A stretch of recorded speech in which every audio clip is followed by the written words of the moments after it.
What's going on, everybody?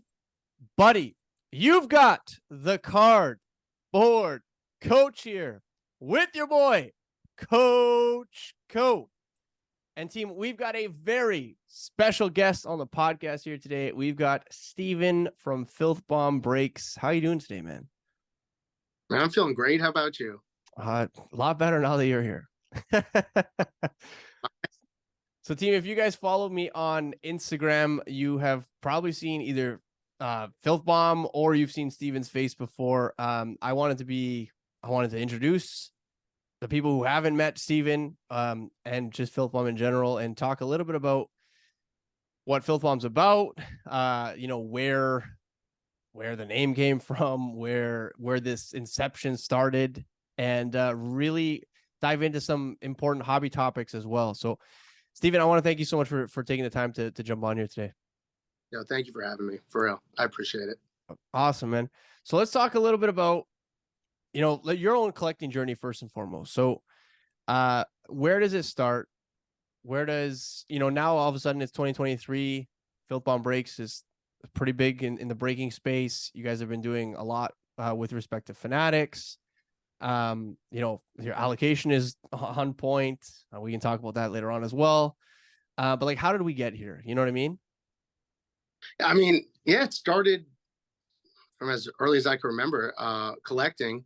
My dad, I remember I couldn't be older than 5. My dad would bring home the factory sets from the 80s.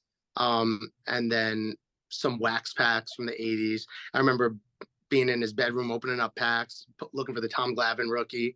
And it was just, it got me hooked from there. Then as I got older, I'd ride my bike to the local deli, buy packs of tops from there, try to go to the flea market, go through the quarter bins as a kid. I collected my whole life. We didn't have a ton of money growing up, so I couldn't buy, any fancy hobby boxes. A big box for us was blaster boxes at Walmart or Target or whatever it was. I remember buying Ovation blasters from baseball.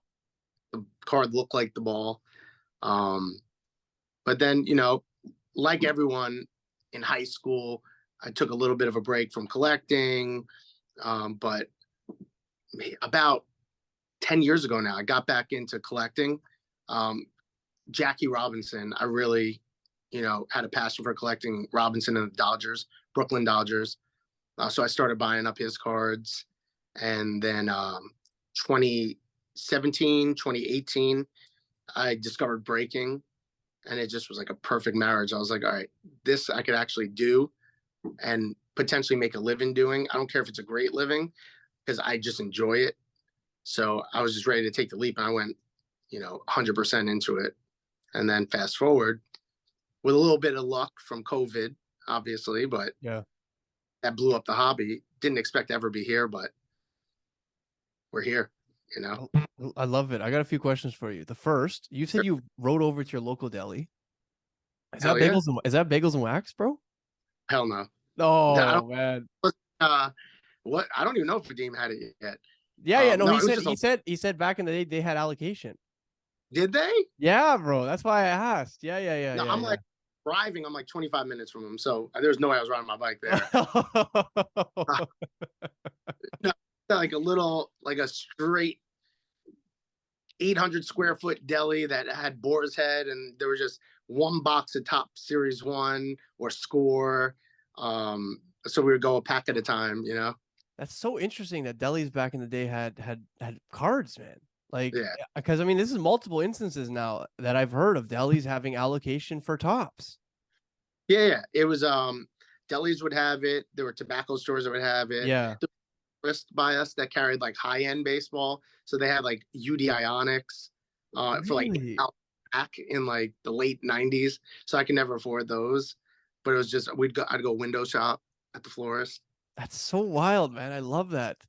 The other thing I also want to point out the fact that, like, you said you jumped back in like 10 years ago. Like that's ahead of when a lot of people's timeline is, right? Like, I've heard of people coming back, especially in Canada. You hear like 2015 when like Connor McDavid's rookie year, like, but not a lot of people jump back in 2013. What prompted you to jump back in 2013?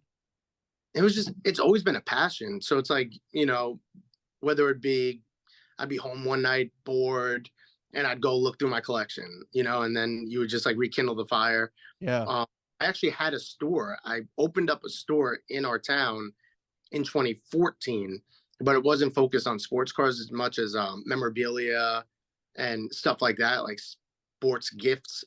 But Yeah. after 6 months, I pulled the plug because like the hobby was dead, and I was like, all right, this is bad. I'm bleeding out. But I just always in the back of my mind, I was like, I definitely want to do something with this. It just that wasn't, that didn't click. But in anything in life, I realized like when you're supposed to be doing what you're doing, things go your way. Yeah. It's like it's kind of I always say it, my brother-in-law laughs, John, Yeah. but when you're doing what you're supposed to be doing, like things part, and it's like it makes your path so easy. And like if you think about it, it's like anything you did in life in the past that didn't go your way, if you really think about those moments, there was so much going against you. And like you would just, an entrepreneur, you're always going to be stubborn. You're like, no, I could do this, I could do this. But there's enough things go against you where it's just not possible. Yeah. But like things like with FILTHBOMB, it's like I don't want to say like the Midas touch, but like a lot of things, it's like I'm right a lot more than I'm wrong. And Yeah. it's because you're doing what you're supposed to be doing in life. But like, think about how many times you had to fail in order for that to happen. You know what I mean? Like, I mean, it's like even the fact that like I had no idea that you opened like a shop and that didn't do well, and you had to pull the plug on that, right? Like, so there's something to be said about continuing like to try even after you, I mean, quote unquote, shit the bed. Do you know what I mean? Like, I failed in so many facets of life before I, got to this point. Like I always had the entrepreneur mentality. So I never really had a real job. I was always trying to work for myself, doing something, whether it's selling on eBay as a, in my early 20s. I was in the music industry and I was trying to, do something. yeah, Um, knock down, knock down, knock down, knock down. And it's like, you get depressed after a while because like you're like shit, and it's now we're looking at 15 years, from somebody on the outside looking in. They're like, yo, this kid's quote unquote a bum, yeah, like anything. And it's like, yeah, meanwhile, you're going a million miles a minute trying to achieve something, and it's nothing's coming to fruition. But like this actually, it just shows when you're ready to put 1,000% into something, it'll grow if it's yeah. supposed to. Which is funny because I mean, if you were to ask you back then, like, were you putting 1,000% in it? You probably still say yes. Oh, I You know was. what I It's just mean? Like, yeah, it's just like a different thousand though. It's like you learn from like the first thousand and you're like, okay, like how can I use like better energy? You know what I mean? Like it's not enough to just like throw everything you have on it but like you learn a little bit from those experiences. You're like, okay, I need to put more of this and less of this. And you know what I mean? It becomes like a perfect sauce. and you learn to accept failure, right? It's failure was so much harder to swallow at the beginning. And then you kind of get numb to it. Like if you want to be successful, if you want to be an entrepreneur, you just have to take the L's and just like kind of like not even think about them, just brush them right off. And it's like it is what it is. Like I lost, but I'm moving on to the next. And it's so like I mentioned, I was in the music industry. It's crazy how parallel these two universes are. The sports card hobby and the music industry. Like, Elaborate on that. oh, it's just, I'm trying to promote music that people don't necessarily want. Yeah, I'm using the same marketing tools, same everything, but I'm promoting a proven commodity that people actually do want, yeah, and it wasn't necessarily what I was doing that was wrong with the music. It was just the product I was selling wasn't what people wanted compared to now. yeah. So it's so crazy. So you were doing like mainly marketing in the music industry? No, I was singer songwriter. So I was trying to be an artist. Like if I would have gone the songwriter route, I probably could have made a living in the music industry as a songwriter. But like I'm stubborn, and I'm like, no, I want to be an artist. I want to be an artist. And it's so hard to be an artist. Yeah, Like count on one hand how many people are really famous. Like yeah. I was going for an impossible, thing. And I always have my sights set so high. Like I always try to go as big as I can. I feel like you And kind of have to do that though, right? Like I feel like if you're going to do something big, you kind of it has to be like it needs to scare the shit out of you. It needs to be like you have so unrealistic, like to an extent, you have to be delusional. Yeah, you know? because like, it's like you're probably not gonna reach like that, but like in the pursuit of that, like you're gonna gain so many valuable tools. You're gonna kind of become the person you need to be, like in case that is actually what you want to do. But like when it's all said and done, you know what I mean? 100%. I say it all the time. Like that journey, I was in the music industry for 15 years. That is the reason why I'm successful doing what I'm doing now. Like it prepared me, and there's so much stuff I took from that I was able to apply here. Yeah, Where it's like, it didn't work there, but it worked here. It's like, oh, that makes sense. Like I was doing it right, I just wasn't doing it to the right people. yeah, It's that now it's like it opened up a whole new world. yeah. So talk to me 2017. Like, what does the landscape look like for breaking in 2017? I mean, it wasn't, there was like 5 breakers, I think, that I can remember. Really? Yeah, there weren't a lot of breakers. You had, the original guys, and then like when I got into it, I'd say I really went hard like 2018. So like Acuna year, you must have seen some crazy pulls out of that. Yeah, hell yeah. Acuna, Shohei. Ani Bowman was like one of the first like product, but the crazy thing is like they're the What was it? Otani. What was it going for back then? So I remember when I was breaking it, I pulled an atomic Otani, and I bought it back for over comps at the time because I was like, I'm a big believer in Otani. Even then, I Yeah, bought it at $3,500 or something for the atomic, and like that card's like so much more now. But like that's yeah. where like your big card, your chases were like that. Um, but yeah, it I back mean, to what you're saying. 3,500 is not a bad. It's not a bad hit even today though. No, but imagine who could you compare that to right now? Like Salas. Well, Salas did what 50K on the buyback. Yeah, but it's like it's not. He was just so much bigger than like that because Yeah, at the time it was like he was the next Babe Ruth. Like he was getting those comparisons. yeah. So like that card, I wonder. I'm curious. I'm on my phone with this. I'm curious. That card. It's got to be like 20K plus raw. Um, but back to your point, yeah, there was like nobody there. It was like I told everyone that when I was doing it, I was like, yo, this is so ripe for the picking, this hobby right now. Like there's no McDonald's. I always said there's no golden arches. Yeah. The in the hobby at the time didn't even have a logo. I was like, oh, we're ready to cook. This is definitely cookable right Yeah. now. Yeah. And how have you seen breaking change over like the last 5 years or so? Like obviously there's a ton more breakers in the space. Um, what were the sentiments on breaking back then? Were they more positive than they are now? Like, how do you find how the hobby has, either adapted to breaking or accepted breaking? So back then it was definitely people were more, I guess, receptive to it. It was a lot cheaper, like it's like if you wanted to get in a break, it was like wasn't expensive at all. Um, like I remember Bowman, you were doing like random teams on a full case of Otani. It was like I think 80 to $100. It's like you can't sniff anything at that price anymore. That's wild. I know, and it was I don't I guess now it's like the whole everything shifted. It's like breakers are looked at as like used car salesmen now. They Yeah. have negative connotation, Like you're and part of you're the problem. You're the yeah, reason and you're like reason why I can't afford wax. You're the reason why, yeah, like and all these things. right, like there are people. So anybody that was breaking in 2017, 2018, like they were making money, but they weren't getting filthy rich off of it. It was like, Yeah. and when I did it, where I tell everyone this, when I did it, I did the math. I was like, yeah, listen, I could probably make 50 grand a year breaking. And I was like, that's not a lot of money. I was like, but I'm working for myself. I work from home and Yeah. I'm in. Like, Yeah. I want to actually be happy. So Yeah. to me, like the money, but it was never about the money. And a lot of people came into the space that didn't really have the right intentions over the last 2-3 years. And it was just like a money grab. Like, let's see how much we could grab as fast as we can. And I don't like, there's so many people I spoke to that was like, what are your plans? Like, I don't care if this doesn't work. I'm going to blah, blah, blah, blah.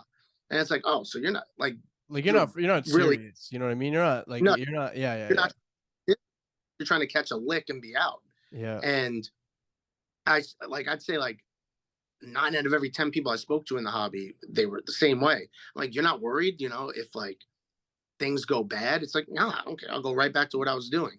So it's like, all right, like I guess, like to me, I couldn't even think about that. I'm like, Yeah. nah, this is it. I'm not trying to lose this. This is like my thing.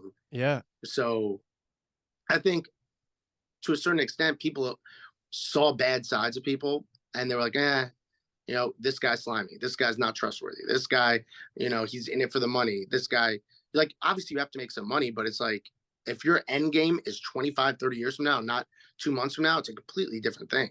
Yeah. You could go base hit, base hit, base hit. You don't need to hit 4 straight home runs. Yeah. No, that makes sense. Ooh, I like that. I like that. So talk to me about like as FilthBomb has started to expand, and I mean now you've got like your own shop and you've got a lot more staff. I mean, you guys now are creating content and you're running advertising and now like on Fanatics and stuff of that nature. Like, I mean, how does like the day-to-day change? Like, like in terms of responsibilities, in terms of, I mean, so many things. I mean, it's a huge change because it went from just me breaking, and that was like the business, right? It's just me breaking. Yeah. It was hard for me to transition and take a back seat and not be the face, but like that was my passion. Like I loved being on the camera and I loved talking to people and like the community aspect of it.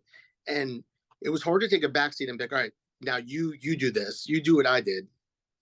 And now I need to focus on growing allocation, getting new breakers, worrying about getting stuff here on time, checking our inventory, pricing out breaks. And it was just, and that's like the tip of the iceberg. There's so much stuff I'm not even thinking of. It was just random things. Yeah. I've really been making an effort to try to, like the business grew in the last 2 years. Like it's evident we grew, but I mean, people definitely know that. I've had people come up to me and tell me that, right? They're like, "Oh yeah, FilthBomb." Like I literally spoke to someone yesterday who they were like, "Yo, FilthBomb's doing really well lately." I'm like, "Yeah, yeah, they're putting in the work." it worked, but I try to get out of there and I want to be in the seat again, so I've been breaking more. Yeah. I mean, you've been Like, doing live breaks on Fanatics, and you were with like Odell Beckham. Like, talk to me about that. Like, dude, I mean, that was 5 years great. ago, 10 years ago, like, do you ever think that this was going to be a thing? Like, talk to me No. about that experience. Well, so that's the thing. Like, it's very much like the music industry, right? Where I was always like, I'm not even gonna say it because people are gonna look it up, but I have like song with like famous artists, and I got to look this up it's after. like a collab, right? So I was like Yeah. always missing. Like, why do we not have celebrities collabing? And like when I started, because we didn't have a ton of money when we were first starting it off, but I got a Negro League baseball player in, Wow, and really? I was like one of the first people to do it. I was like, let's bring him in, let's interview him as we're opening up Pantheon Baseball. And I was like, talk about like he was talking about Satchel Paige, stories about like those guys. And I was like, there's something here, but we were just such a small entity. And it was so hard to like build off that momentum, but I always wanted to do it. So then when the Odell thing came, I remember just standing between them two. And at one point, I was just like, fuck. Like, yeah, like I don't even like I might go down right now. Like I was like, this is crazy. It felt like I was out of my body, like looking down, because it's like, how did this happen? So, like from my kitchen table to now I was in the Fanatics studio with Ruben and OBJ. I mean, they asked me for a couple bucks. I said I couldn't really spare anything, but I love it, man. That's crazy. I mean, yeah, I was watching live. I'll say like the one thing that really is just driving me nuts about Fanatics Live is the fact that like I can't get on it. Like I they just haven't opened it up for us just yet, and like I think I mean I don't know. Do you have any insider information onto like when that's gonna happen? no idea. We're Mhm. getting all the time. Like people get mad at us, like we did it. Yeah, I'm yeah. like, I'm just, I'm Yeah, on I my. mean, and it makes sense, right? Because especially because you guys are breaking, like, you're breaking. Would you say primarily on Fanatics Live right now? Yeah, we shifted a ton of our business there. I just believe it's the future. Yeah, and I mean, ultimately, like this hobby is pretty much about relationships, right? Like and I mean, Fanatics has already provided you with an experience that you're probably never gonna be able to replicate, you know, like the fact that you're able to do a break with Odell Beckham Jr. and Michael Rubin. I mean, talk to me about even Rubin. Like, how's he been? I mean, do you talk to him directly? Like, do you get? No, that was like one of the only times I met him a couple times, but that was like the most time we ever spent together. He's cool though, super humble. Like you could, if you spoke to him, you wouldn't be like, wow, this guy's worth billions. Yeah. You know, like super cool. But yeah, like that's really like we're not boys like that. He's in my contacts. He's in my No, contacts. I text him when he's down in Philly to say what up. yeah, me and Meek chilled. Pardon? No, I was like, I was like, bro, have you met Meek or no? I was like in the same room as him, but I'm shy. I wasn't gonna be like, "Yo, what up, Meek?" Why not, bro? Just go up and say, "What's going on?" Yo, I listened to your Yeah. music. Yo, I made music, man. That's a perfect transition. What's wrong with you? Yo, I'm soft. I don't talk to any. You know me. I'm Yeah. I'm not going up to anyone. I love that. Talk to me about what do you see right now? Like, what do you like most about where the hobby's at? I think I like the fact that we are breaking barriers, kind of, right? Like we did the 100 case update, and it didn't go the best, right? Like there were no big cards, whatever. But the concept was there.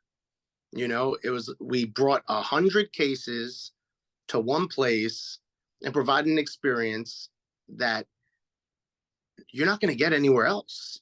Like yes, you could buy into 100 cases over time, but we went with the concept of let's get 100 cases and get a community and put on a show and have people that want to participate in something like that all in the same room. And we had like 200 people going back and forth all 12 hours.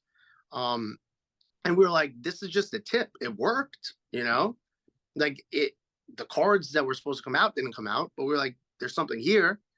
So now we're just going bigger. We went, with new products that came out, 100 case Bowman draft. I'm sure it may have been done before, but not to the extent that we're doing it as far as like the platform. More people are knowing about it. Yeah. There's people from all over trying to get in this break, whether they're coming from Facebook, Instagram. I know Blowout Forums runs big breaks. I can't speak to what's the biggest break they've ever done. But I know a lot of these people that do the big breaks are usually, over days, 5, 10 days. Somebody took a month, I think, to run 100 cases of something because it's by themselves. Like we've assembled a team. I put a lot of money into making sure we have a full staff so we're able to handle breaks like this and get them shipped out. Like we're shipping out the Bowman break the next day. Really? Where, we're going to have 100 cases broken and then ship the next day. That's wild. But you need a team, so it's like we're trying to elevate the game and bring it to like a whole new level. Yeah, I mean, I was actually gonna ask, like what happens during one of those 12-hour sessions, bro? Like, how does that, like, do people swap in and out? Like, what's like, how many people are working that? Like, talk to me about like what 100 case break looks like. On update, so we were like, we're trying to project how long it's going to take. So I already know Ralph stays in there the whole time for sure. Yo, Ralph, but so we were like, John was like, oh, it should take 3 minutes a box or 4 minutes a box or something. And I'm like, no way, man. Like, I was like, this is going to be like a 10-hour thing. And John was like, no, it's going to be 8. Somebody was like, no, it's going to be 5 hours. I'm like, you guys have no idea. And it wound up taking, I think, 14 hours to like do. And that's we had a person just opening packs. There was our only job. We had a person top loading and sleeving. That was our only job. And somebody just going through the cards. And we had another person sorting in the background. So between 4 people, 14 hours. And like, it still took us on that one, because there was a ton of base. It took us like a week to get everything sorted, sleeved, shipped out, and like finalized. So we added even more people to the team, and we're like, like we saw the concept worked. We're like, we want this to be efficient. We want to be able to throw these breaks up and make it no different than if you're getting in a 1 case pick your team with a breaker. Because you're getting cases, it's breaking all that day, and you're getting that thing shipped out the next day, Yeah. I mean, it's a legit marathon session, you know, like it's almost like watching morning to night football. It's like That's what I was telling him. It's like Thanksgiving Day yeah, football, right? yeah. You got 12, your 11 o'clock, whatever time game, and then it's just all throughout the whole day. And it's like, if you're wanting to watch football, we're the place to be. If you want to watch baseball breaks, welcome, because we got a full slate for you all day long. Do you find the pick your player breaks are harder to fill than a pick your team? No, I think they're easier. Yeah. Honestly, How it'd many players are in a pick your player break? be like 110 all the way to like 400 players. It just depends on the product. But like, there's some instances where it doesn't really make sense for people necessarily to get in the player break, because sometimes the way the checklist is, we have to, like on some breaks, the Orioles, or now that's a bad example. Let's say the Yankees, like some things like Volpe's like the majority of it, right? Yeah. So it's like, it might even be cheaper for you to buy all the Yankees in 20 cases of like a museum than to just get Volpe in 20 cases. But it is sick value if you're not looking for like Volpe. If you're looking for, say, like an Anthony Rizzo, Yeah. right? If you want a Rizzo in museum for 20 cases, you're gonna have to buy the Yankees. If you want Rizzo in 20 cases of museum, pick your player, it's $40 or something like that. So now And it's like like, your pearl probably hit something in 40 yeah, cases. You know what I you could, mean? Realistically. you know what I mean? There's Yeah. people that can say, I like this rookie. He's not the most expensive guy. I don't want to have to buy the Marlins Yeah. for these cases. I just want this guy. And it's like, this is the perfect format for most people. Have you guys gotten word yet if Brady's going to be in there? Does anyone know? I can't deny. What? I said I can't confirm nor deny. I don't know. All right. That's interesting. That's interesting. Yeah, yeah. That's because I mean, that's people have been asking for sure. I mean, talk to me. We may have. So, Pardon? I said we may have sold his spot already, but I don't know. That's a yes then. You said it.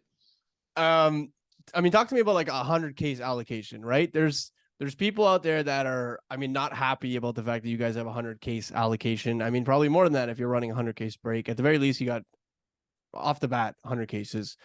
What do you say to the person who says that this is preventing them from getting a box, or from maybe getting their local card shop from getting more boxes? All right. I'm going to ruffle so many feathers. Let's do it. Look, this is the fact of the matter, man. The game changed. The way the game was set up originally was bullshit. Like, and this is me coming in from the beginning, having to work my ass off to get to where it is. I had to buy product at trash prices to hopefully get an allocation. Like, that's dog shit. Like, let's just call it what it is. Like, why do I have to buy product at a terrible price, barely make money, so I could hopefully get a piece of the pie? Like, no, it's about talent. Like, if you're good at what you do, if you could help the hobby grow, bring more people into the hobby, be a presence in the hobby, have a brand, like, why is somebody that just happened to be in the right place at the right time that's not doing anything with it, why are they entitled to what they're getting? Like, and you're talking about distributors, right? Talking about distributors, and then people that were getting a hefty allocation. Yeah. That are now that, somebody like us is getting a big allocation. Like, we earn that. I don't like, if anybody's going to say we didn't, we earn the shit out of anything we're getting right now. Nobody's handing us anything. Nobody's giving us anything for free. Like, we grinded and built this brand over the last 6 years. And it's like, we deserve it. And anybody that's not getting allocation, what are you doing? Like, look in the mirror. If you're not getting what you feel like you should be getting, do you deserve it really?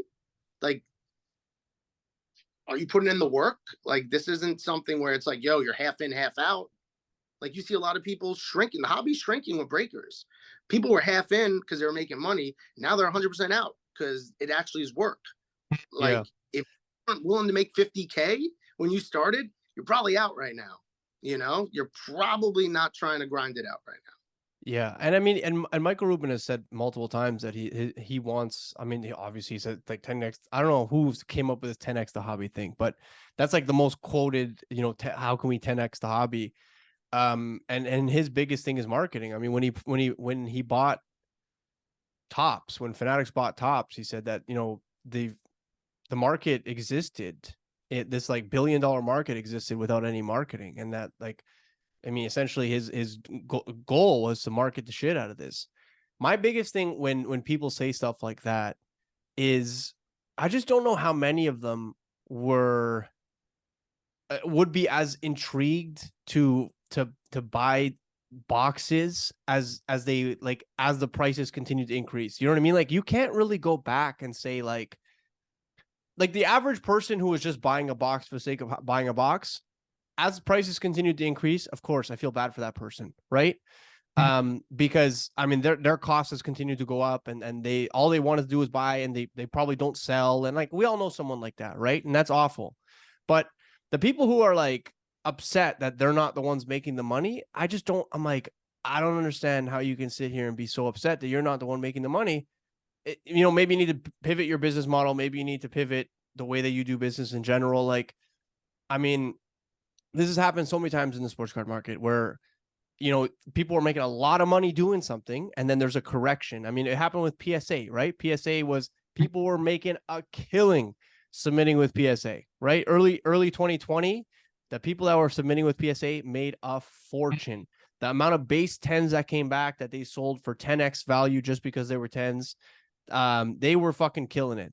And then all of a sudden, PSA increases prices, turnaround times are a lot longer, a massive adjustment takes place, right? So, you know, I'm not by any means justifying the increase in box prices or any of that stuff, but you know, with that comes a lot of the innovation that has happened up until this point. And I just don't, you can't really look at it and be like, well, we can't, like, you can't go backwards anymore, right? So Yeah. we are where we are. I think that I've had this conversation with a few people, you know, P. Ryan included. Like, I think that we're in a place now where there's, I think there should be more education. I think there's a good amount of education out there. If you look for it, I think if you're actually looking for education, there's enough avenues that you can go to where you can consume enough to help you get by.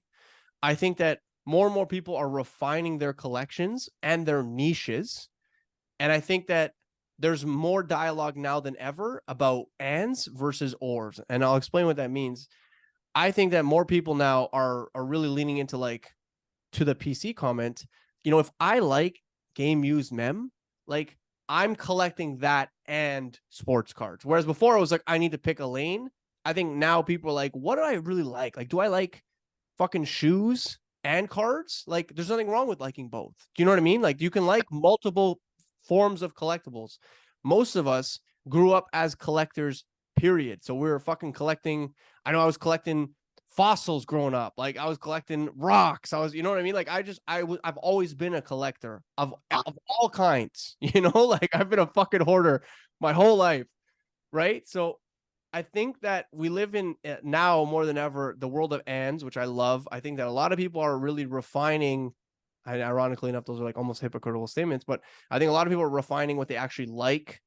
And what's resulted in that is I think that people who are participating in breaks, they participate with the people that they participate with because they know what they're getting, they know the service, right? And ultimately you pay for service, right? Like that's kind of like you the reason why you go to a fancy restaurant versus a McDonald's, right? Like because you know what the service is going to be, you know what the quality is going to be. Like you can't sit in front of a fancy restaurant and be like, why is this burger $35 and one at McDonald's is 11? You're like, well, I mean, there's a big difference between these burgers, even though they're both comprised of mainly the same stuff.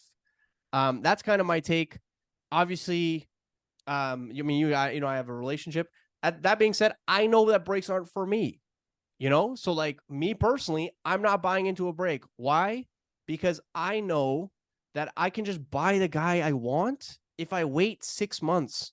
Do you know what I mean? If I wait 6 months or I wait a year or 9 months or whatever the case may be, I am willing to sacrifice the fact that this guy could pop off in the next 9 months and his shit could get completely unattainable. But at the same time, I'm willing to take those odds because I think that most people either get bored with the cards that they hit or get bored with their collections in general.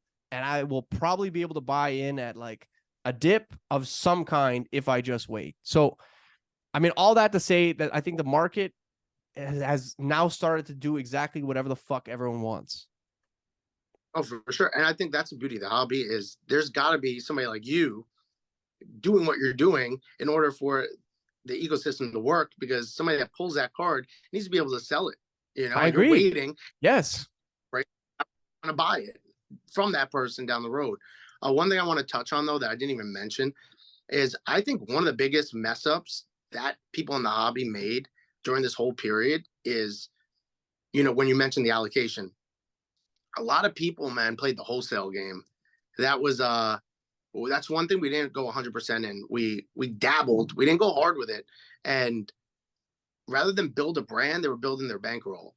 So they were like, hey, listen, I'll buy all this stuff. I'll lose 2%, even make 2%, build, get the allocation, flip that, make the money off of that. But it's like, yeah, you're getting rich off of sports cards, but when the distributors went bye-bye, so, where you have nothing to show for it. You got a quick, there were people in the game for a long time, longer than me, doing it. And they were making money hand over fist. I know it was relatively easy money, truthfully. You know what I mean? Because like they were the middlemen. They were the middlemen, right? Easy. So somebody like Fanatics is like, yo, you can't wholesale anymore. Now what? Oh, you mean you have to break it? Good luck. You got 100. I mean, and that's kind of where the experience comes from, right? Like, I mean, the fact that like again, like, I mean, at the end of the day, breaking is an experience, and like, it's a part of the hobby now. I don't know if the hobby would have grown. I mean, I know the hobby wouldn't have grown to where it is right now if it wasn't for breaking. Like, and the thing is, people don't have to participate in breaks, and that's why sometimes I just don't understand why people are so just angry about breaks. And again, like if it's the average person whose box prices went up, I'm sorry, but at the same time, I'm sitting on the sidelines like a vulture, buying whatever the fuck I want for, a tenth of the price of the box, and like you can look at these products, and like I said, if you wait 6 months, you can buy like a product hit in most cases for the price of maybe 2 or 3 boxes. And it's always been like that, like, and if you just fucking wait, it's just different numbers now, but it's always kind of been like that, where you can buy a product. You were talking about hitting like an Otani $3,500. If you were to line that up with the cost of boxes back then, although $3,500 isn't the 20,000 it is now, but if you were to line that up maybe with the boxes, you might see that like it's pretty similar, where that could have been like 3 or 4 or 5 boxes, right? Like, and that's like a product hit. So, I mean, that's my 2 cents. Yeah, I mean, listen, I open up wax myself too. It's a terrible, like, it's not a good move to open up wax. Like, I say it, but it's also the experience. Like, you could do whatever you want. Like, I opened that box up because I'm like, I just opened up a box of Definitive the other day. Yeah. $2,500. But I'm like, I have a chance of getting this Otani Ruth. Yeah. Oh, and it's like, that's an experience. Like, I'm trying to hit that card. And it's like the odds are low as hell. But it's like, I want to take a shot. Yeah. And it's like breaks are the same way. You could say, I want to try to hit a gunner. I'm going to buy the Orioles for $350. So how do you feel when someone says that breaking is like gambling? Everything's like gambling, man. Not just breaking. I mean, I would agree with you. Right? Like, I mean, my difference is, like I said, and I'm comparing this to my personal experience. It's like, I gamble in the sense of like, I'll buy the prospect. Like, I still buy prospects. If I know, like, I only really buy players I know, and I stick to my what I know and what I see, my eye test. But I gamble on prospects. I gamble on the grades even. You know what I mean? You send that card in, you're gambling, because like that thing comes back an 8, you've lost money. That thing comes back a 9, you've probably lost money on the grading fee, right? So there's so many aspects of this. Even if you were to buy a Mike Trout right now, you're gambling to a certain extent. If you're dabbling in the stock market, you're gambling. Yeah. Like, You're gambling in almost everything you're doing. If you go buy a trout, like you said, unless you're buying that thing as a piece of art to put on the wall with no intention of ever selling it, you're gambling that that card doesn't go down. It's like anything that you buy like that, you're investing in, you're gambling at the end of the day. So That's it's it. like it's really like no different. Yeah, I love that. Brother, talk to me about what can we do collectively as a hobby to continue to grow the space and maybe, make it so that new entrants, as all this new marketing comes and hope maybe people from other aspects of life kind of venture in. What can we do to create a safe space and dynamic for newcomers into the hobby? I think the number one thing um is like people just have to shift their mindset. Like people are dicks, like there's so many dicks in the hobby. Um, just talking shit constantly to like newcomers or people that are just green and just so snobby, and it's like people need to just learn in general in life, but especially in the hobby, just be nicer to each other. You're not cool because you're leaving a comment on somebody's post from a burner. Like that's not changing anybody's life. If, Yeah. like try to like impact someone's life. If you think what they're doing isn't right, like help them. Tell them why what they're doing isn't right. Don't just hit them with that laughy emoji that everyone gets hit on, especially on Facebook. There's nothing worse. Somebody makes a post and it's just like 90 reactions and 86 laughy faces, and you're like, oh, you know what I mean? Oh, this guy's about to get depressed when he reads this thread. Facebook is a different beast, bro. Facebook. Yeah, I get some of my angriest messages on Facebook. Like angry. Like I don't even understand. I'm like, what are you angry about? Like, why are you watched a 35-second video of me, bro? Like, just calm down. I think until like people in general change, like there's not much you could do. Like it starts at home. Like you got to just be nicer to people in general. And like if you bring that positivity and that genuine nice, is niceness a word, to the hobby? I think nice is a word. Yeah, if you could just bring that in, it just it'll and act more receptive towards people. I think it'll just change the way like people get intimidated. If somebody that walks into the hobby for the first time and dabbles, it's an intimidating space. A lot of moving parts, a lot of moving pieces, and like you're gonna ask questions. No one's gonna step in and just pick it up, But like they ask their first question and get crucified most of the time, and that's the problem. Which is, I mean, you're right, right? Like, I mean, at the end of the day, like people are asking questions because they don't know. So I mean, and there's a lot of things that like I ask questions about and like I don't know. And every time I try, I get fucking just roasted alive. And I'm like, where did you get the hobby handbook? Like where can I purchase this thing? Because like I don't fucking where did you get this fucking information from? Because I can't find it anywhere, Yeah, worse. I don't know. It's hilarious. Steven, man, I want to appreciate you for jumping on today. Tell everyone where they can find you, where they can maybe reach out to you about maybe becoming a breaker or getting into a break, or if they have some questions that they want answered about maybe getting into the sports card hobby. Where can they reach out to you? Where can they find your business? So we're live 7 days a week on Fanatics Live. So if you just hop on the app, chances are you're going to find us. Also, our Facebook group, Case Breaks by FILTHBOMB Breaks. That's where you'll actually be able to reach me, John, my brother-in-law. It's because you can see our profiles. Yeah. Reach out. Instagram, FILTHBOMB Breaks. X, FILTHBOMB Breaks. TikTok, FILTHBOMB Breaks. Everything basically that. You get my personal up, Steven_FILTHBOMB. I have like 100 followers. Hey, bro, we gotta add to that. We gotta add to that, man. We need Steven's Instagram club to come up. And I never push it. I was like, who's this? I'm like, who's this guy on the Fanatics Live with about 100 followers? No, my first, I have 11 followers on Fanatics Live. My first picture on Instagram is just me and it has like 6. I love it. Team, I hope you enjoyed this week's episode of the Cardboard Coach. Steven, thank you so much for jumping on here today. Guys, check out FILTHBOMB Breaks and let me know how you feel about this whole episode in the comment section. Take care, everybody. Coach Co, out of here.